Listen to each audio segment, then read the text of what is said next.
Hey everybody, thank you for joining me today. So, I just wanted to hop on real quick and share with you guys um, some things I got in the mail. I got a few things from my little scrapbook store, and I'm really excited about them. So, of course, the first thing that we start off with is, well, I gotta put some lotion on.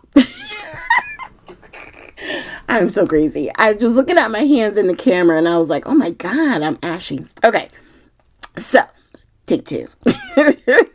I'm really excited because with everything that we always get from my little scrapbook store, if it has a color theme in it, Michelle will always put ribbon to coordinate. And I just put the things we're going to go over last kind of overall to the side. And let's start looking at our new things.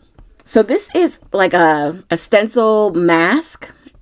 I like the different edges. That almost looks like a skyline to me. And then, but on the inside there's like, what is it called? Like, it looks like drink rings, like when you have your cup on the table and it creates a ring. So that's going to be fun to play with. The next thing I got was this die set that was a collab with 49 and Market and Sizzix. And I like that they put everything in sort of like this little plastic bag. So like the smaller pieces, you can leave in there and keep it closed and you run less of a risk of losing the smaller bits. And this piece actually goes on the inside of the folio. And then those two are decorative pieces. You get two sort of like stamp images. I think the closure die and a heart. So the big pieces I'm going to leave out and put inside the packaging here. And then all the smaller pieces I'm going to leave in the cellophane. I think that's a good deal. Now these. I got the postage, the original, like the postage die, and we've used them on a few of the cards. Well, these are just more of the stencil packs. So one was the tropical flowers. This one is the cupcakes for birthday, and then this one I'm gonna grab a piece of paper to kind of put under it. This one is snowmen. I think this will make such cute Christmas cards, and it's something that can be done super simple, super quick, and I think yeah, we're going to have fun with that.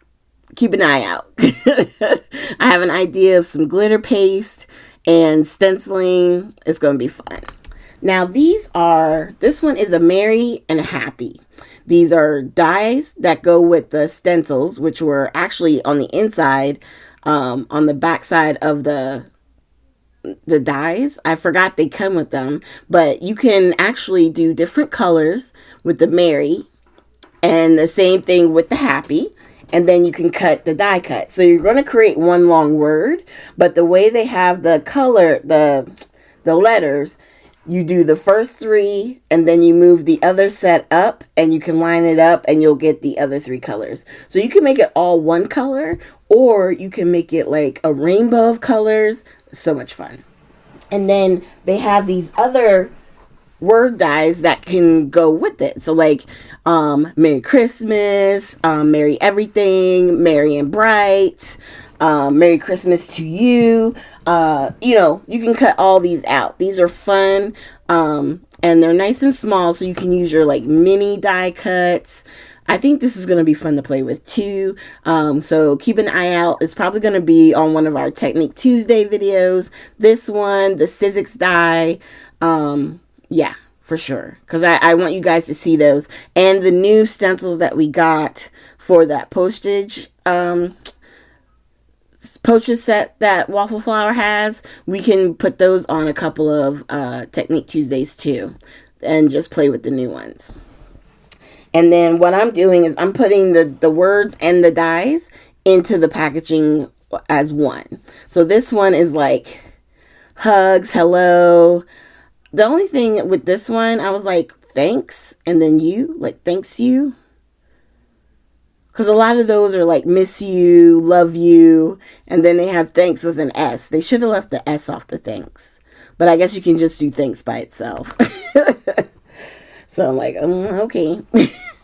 Now, the last set of words, bear with me while I try and play with that for a little bit. This one is more towards happy.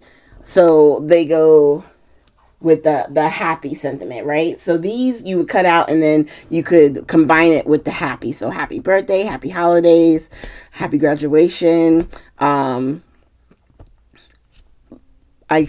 those are gone, so I can't see what it is anymore, and I put it up. So, but you get the picture.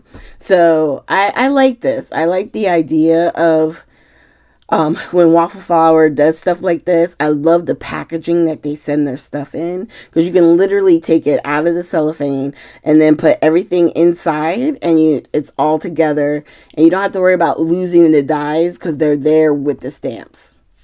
Very smart. Okay, so we're gonna put that cellophane to the side and then put these off as well. And then I also got this die cut from Bella Boulevard, and I love these. If you guys get a chance to get these, I'm telling you, when you just want to make a beautiful layout and you don't want to have to overthink it, get these, because you can back each of these letters with a different pattern paper. You can use all the same paper. You can turn this into a shaker, one big shaker if you wanted to. Whatever works for you. But they're so much fun, and it can be super simple or it can be super complicated. So you get documented, you get snapshots, and then you also get, I want to say, oh yeah, I already put the heart up there. So the heart you can use separate. And then they have love, this life, and then you have the 3 hearts. And I'm going to just slip these back in so I don't lose anything. But the paperwork that comes in it, these letters you cut out. And that's how you trace your pattern paper to go behind the die cut, the open die cut. So you can have the different colors for each letter. Or like I said, you could just cut one large piece and just have the one solid. Now this paper pad, as soon as it came up again, I had to get one, because I don't think I got it the first time Michelle had it. But this is it's all patina, and it just looks like they zoomed in on like something that was rusted. You know what I mean? And they're just gorgeous. I love these papers. Now I will tell you, these are a little bit lighter, but you could use this as a base, right? So in my mind, I'm thinking, like if you had like a nice wood colored wood grain, like in a dark brown, and then you cut that patina page to put for your next layer with just that brown border around it, I think that would be so beautiful. Or like a blue to tie into the patina look. Oh, okay. Anyway, so I know I'm late to the train, choo-choo, but I finally got the 49 and Market ink pads. This was a collab that they did with Ranger. And I hadn't seen... I've seen a few videos of people using them, but I hadn't had them in my hands yet. And I just have to say, again, hats off to Michelle. The way that she protects everything when it's being shipped is really top tier. No ink fell out of these re-inkers. They were very secured, okay? And I decided with this one, especially because it's 49 and Market, and it's something that I use a lot of, I wanted both the inks, the re-inkers, and the pads. Mostly the re-inkers, I'm thinking for more of that mixed media, the smushing technique, to use to like color things in if you wanted to, stuff like that. Now, of course, the first one I picked did not want to open. I'm like, oh, okay. Like, how am I going to get into this, right? So you see, I grabbed my scissors and I'm trying to pry it, but I'm like, I don't want to break this ink pad. I just got it. But there are a few I found that are crazy suction together. And it does take a lot to get them separated. And then there's others where they came apart like butter. There was a little bit of tension, so it's not just going to slip apart, but it wasn't as suctioned on there as the other ones. Okay. And then, so I pulled out the re-inker to match the watermelon. The pads are felt. So it's not like the foamy ones like Catherine Pooler. But I'm just trying to find a scratch piece of paper just so I can sort of like show you guys some of the color. So I'm just doing direct to paper. I did some dragging. I did some like just press down, press up. Because on the felt pads, I would say you do get an interesting texture if you just stamp down and up off of it. And then with the re-inker, I'm literally going to put 1 drop. That's all I put there.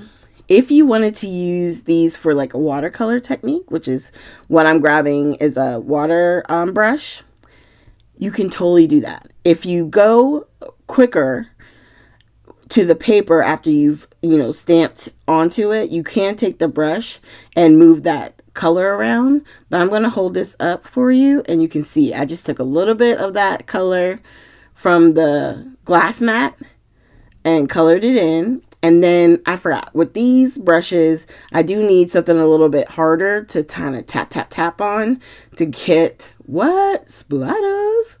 So you can use the ring inkers for splatters. You can use the pads, direct to paper. You can stamp with it. Oh my God. There's so many techniques you can do with this.